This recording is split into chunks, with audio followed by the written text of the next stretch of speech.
words of our Divine Mother. Our Divine Mother says all difficulties are solved by taking rest in the Divine's arms, for these arms are always opened with love to shelter us. With my love and blessings, says our Divine Mother.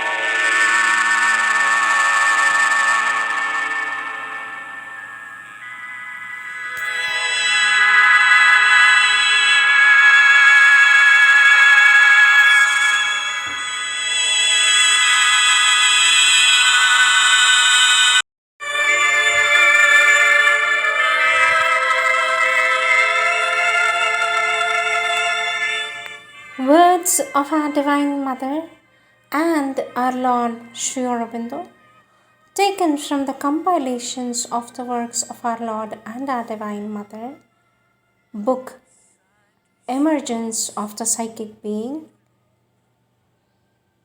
page 92. Qui ne s'éteint point,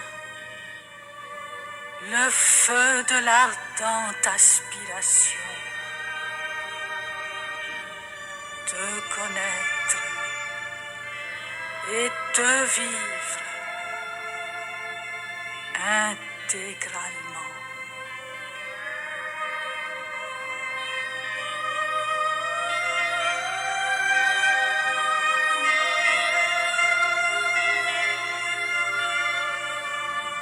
In the heart of the shadow, in the bosom of the silence, burns the lamp that can never be extinguished, the fire of an ardent aspiration to know thee and totally to live thee.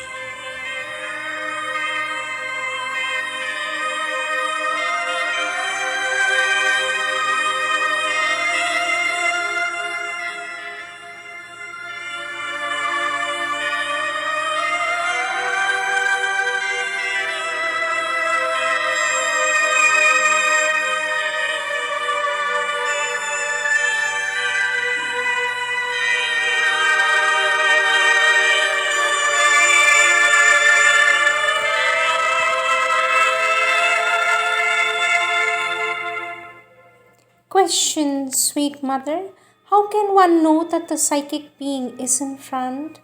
For that our Divine Mother says, my child, when it happens, one understands. It is exactly so long as one doesn't understand that it means that it hasn't come. This is like people asking you, how can I know whether I am in contact with the Divine? That itself is enough to prove that they are not. For if they are, they can no longer ask this question. It is something understood. For the psychic, it is the same thing. When the psychic is in front, one knows it, and there is no possibility of any doubt.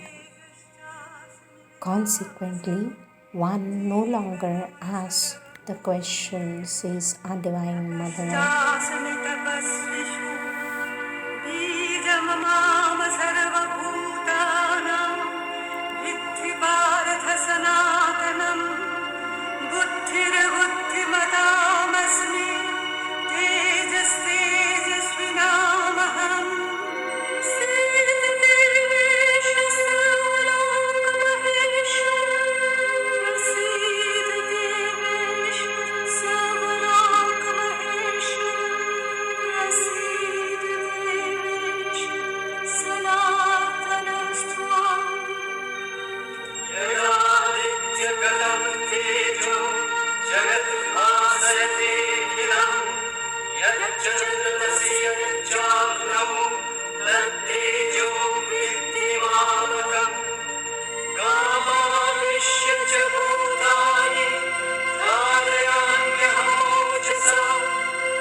Our Lord Sri Aurobindo says, the signs of the psychic's coming forward is a central love, bhakti, surrender, giving everything. A sight within that sees always clearly what is spiritually right or wrong, or automatically rejects the latter. A moment of entire consecration and dedication of all in one to the Divine Mother.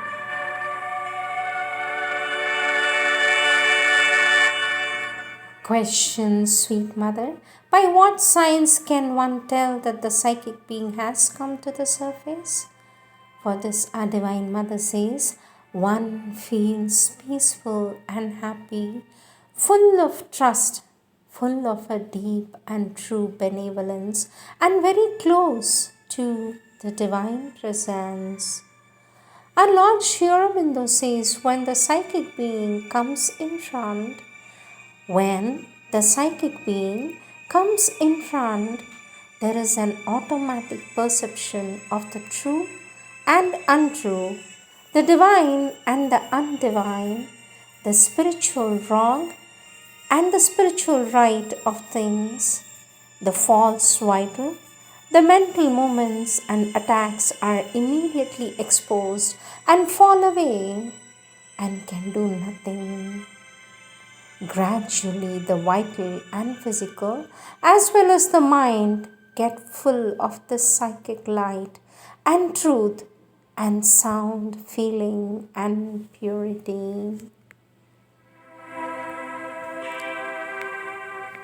Our Lord Sri Aurobindo continues to say, some of these higher and deeper experiences can come by an opening of the inner mental and vital being, the inner and larger and subtler mind and heart and life within us, without any full emergence of the soul, the psychic entity, since there are two. There is a power of direct contact of consciousness, but the experience might then be of a mixed character, for there could be an emergence not only of the subliminal knowledge but of the subliminal ignorance. An insufficient expansion of the being, a limitation by mental idea, by narrow and selective emotion, or by the form of the temperament, so that there would only be an imperfect self-creation and action, and not the free full soul emergence could easily occur. In the absence of any or a complete psychic emergence, experiences of certain kinds, experience of a greater knowledge and force, surpassing of the ordinary limits, might lead to a magnified ego, even bring about, instead of an outflowering of what is divine or spiritual, an uprush of the titanic or the demon, or might call in agencies and powers which, through not of this disastrous type, are of a powerful but inferior cosmic character. But the true rule and guidance of the soul brings into all the experience the tendency of light, of integration, of harmony and intimate tightness, which is native to the psychic essence. The psychic being, says our Lord, emerges slowly in most men even after taking up the sadhana. There is so much in the mind and vital that has to change and readjust itself before the psychic can be entirely free. One has to wait till the necessary process has gone far enough before it can burst its age-long veil and come in front to control the nature. It is true that nothing can give so much of a inner happiness and joy, though peace can come by the mental and vital liberation or through the growth of a stronger samatha.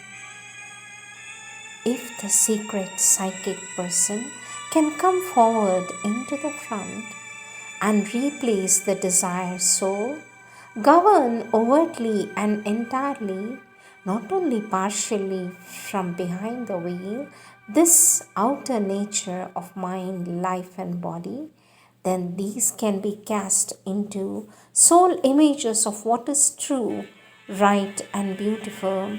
And in the end, the whole nature can be turned towards the real aim of life, the supreme victory, the ascent into the spiritual existence.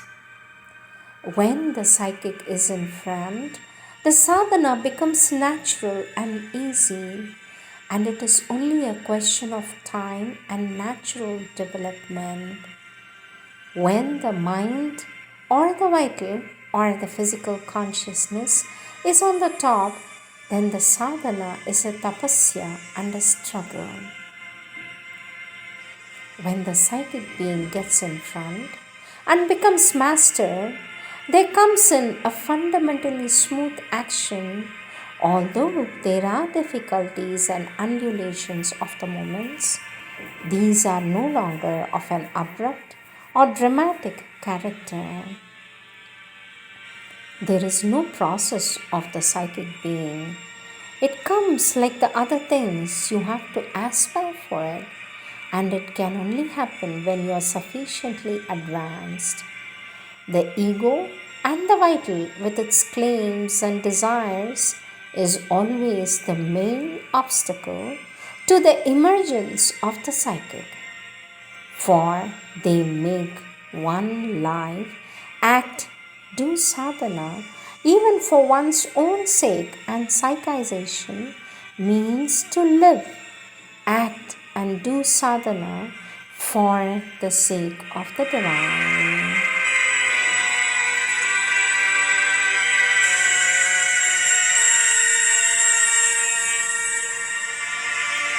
Our Lord Sri Aurobindo continues to say, if desire is rejected, no longer governs the thought, feeling, or action, there is a steady aspiration of an entirely sincere self-giving. The psychic, usually after a long time, opens of itself. A first condition of the soul's complete emergence is a direct contact in the surface being with the spiritual reality. Because it comes from that, the psychic element in us turns always towards whatever is phenomenal. Nature seems to belong to a higher reality and can be accepted as its sign and character. Our Lord Sri Aurobindo says, at first it seeks this reality through the good, the true, the beautiful, through all that is pure and fine and high and noble. But although this touch through outer signs and characters can modify and prepare the nature, it cannot entirely or most inwardly and profoundly change it. For such an inmost change, the direct contact with the reality itself is indispensable, since nothing else can so deeply touch the foundations of our being and stir it, or cast the nature by its stir into a ferment of transmutation. Mental representations, emotional and dynamic figures have their use and value. Truth, good, and beauty are in themselves primary and potent figures of the reality, and even in their forms are seen by the mind, felt by the heart, as realized in life, can be lines of an ascent, but it is a spiritual substance and being of them and of itself that which they represent has come to our existence. Aspiration, constant and sincere, and the will to turn to the divine alone are the best means to bring forward the psychic. Devotion and a more and more complete inner consecration are the best way to open the psychic. That purity is one of the most important things for the psychic opening. Then only, says our Lord, then only can the psychic being fully open when the sadhak has got rid of the mixture of the vital motives with his sadhana and is capable of a simple and sincere self-offering. If there is any kind of egoistic turn or insincerity of motive, if the yoga is done under the pressure of the vital demands or partially or wholly to satisfy some spiritual or other ambition, pride, vanity, or seeking after power, position, or influence over others, or with any push towards satisfying any vital desire with the help of the yogic force, then the psychic cannot open, or opens only partially or only at times and shuts again because it is revealed by the vital activities. The psychic fire fails in the strangling vital smoke. Also, if the mind takes the leading part in the yoga, and puts the inner soul into the background, or if the bhakti or moments of the sadhana take more of a vital than of a psychic form, there is the same inability. Purity, simple sincerity, and the capacity of an unegoistic, unmixed self-offering without any pretension or demand are the conditions of an entire opening of the psychic being, says our Lord Sri Aurobindo.